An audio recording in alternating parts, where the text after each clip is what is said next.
Hey all, I wanted to continue our Engaging Others series, and in this video I'd like to briefly discuss a couple of phenomena which I encounter quite frequently when engaging others. In this case, the first one I want to talk about is known as motivated reasoning.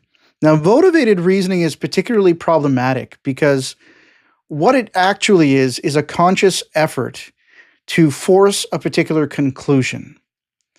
You necessarily rule out evidence and ideas which are contradictory to that conclusion, so that no matter how you reason, you're left with only concepts and ideas which support your conclusion. In a sense, we all do that, but good reasoning requires that we include all of the available evidence about something, not just evidence in favor of our conclusion. And that's what makes this particular issue really bad. It's a conscious, forced type of reasoning. It's not rational. It's motivated by an agenda of some sort. The second concept is similar, but slightly different in an important way. You're doing the same thing, but you're not necessarily doing it consciously. And this is called motivated inference.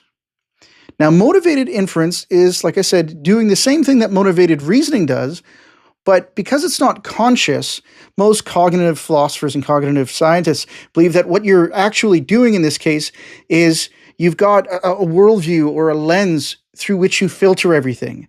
And that lens necessarily or naturally filters out things that you don't like, things that don't meet the conclusions which you're comfortable with.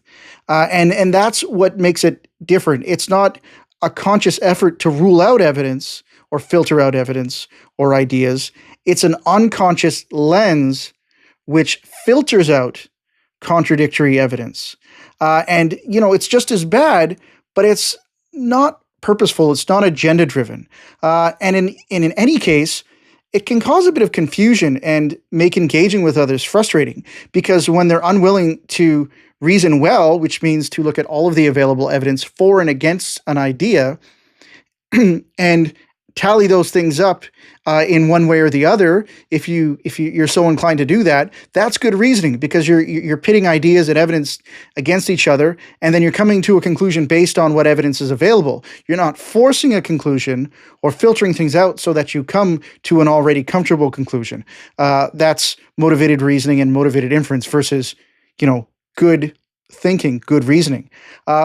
But it becomes very frustrating when you're engaged with someone in conversation who's doing either of those things. On the one hand, you don't want to accuse someone of having an agenda and being a bad thinker. On the other hand, someone who might be innocently doing this sort of thing, you want to be able to sort of walk them back on to the truth with good reasoning. But it's sometimes hard to tell what's going on.